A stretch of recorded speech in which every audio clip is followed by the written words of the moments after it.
Lancé pour la première fois sur l'antenne de M6 en 1993, le magazine Zone Interdite est aujourd'hui devenu l'un des programmes les plus incontournables de la chaîne dirigée par Nicolas de Tavernost. Diffusée en alternance avec le magazine Capital, l'émission sera de retour pour un nouveau numéro inédit dimanche 29 octobre 2023, à partir de 21h05 sur M6. Pour rappel, plusieurs figures emblématiques du paysage audiovisuel français se sont succédé à la présentation de Zone Interdite au fil des années. Bernard de la Villardière, Anne-Sophie Lapix, Mélissa Theriot, ou bien encore Wendy Bouchard ont incarné ce magazine, qui est désormais présenté par Ophélie Meunier depuis 2016. Cette semaine, les équipes de Zone Interdite se sont intéressées aux maisons de vacances des Français à l'étranger. Une maison de vacances les pieds dans l'eau ou un coin de verdure à la campagne pour profiter des week-ends, si est le rêve de nombreuses familles. Mais en France, avec la hausse des prix de l'immobilier et les taux d'intérêt qui explosent, ce projet devient inaccessible pour de nombreux Français. Alors pour trouver leur coin de paradis, certains n'hésitent pas à franchir nos frontières. Un riad au Maroc pour 42 000 €, une maison de pêcheur sur une île grecque à 50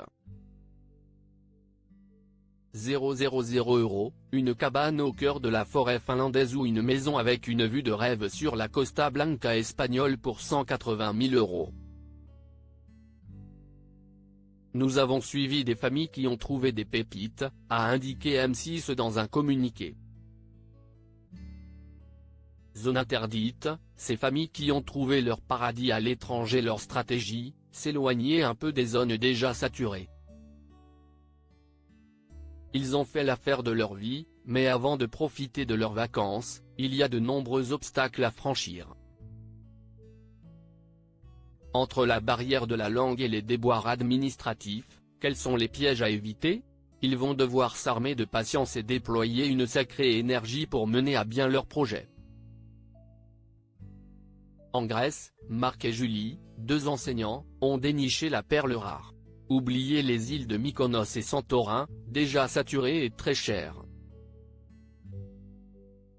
Sur une petite île de seulement 2000 habitants, ils ont acheté pour à peine 50 000 € une ancienne maison de pêcheur. Une habitation à fort potentiel, mais avant de pouvoir en profiter toute l'année, il leur reste de gros travaux à faire et notamment installer l'eau chaude, a ajouté la chaîne. Leur challenge, faire venir les matériaux nécessaires sur cette île isolée et surtout, s'entendre avec les ouvriers qui parlent uniquement le grec. Si est-il le risque, car se lancer dans de gros travaux à l'étranger peut vite tourner au casse-tête. Depuis 6 ans, Tony, un Marseillais de 55 ans, a commencé un lourd projet de rénovation.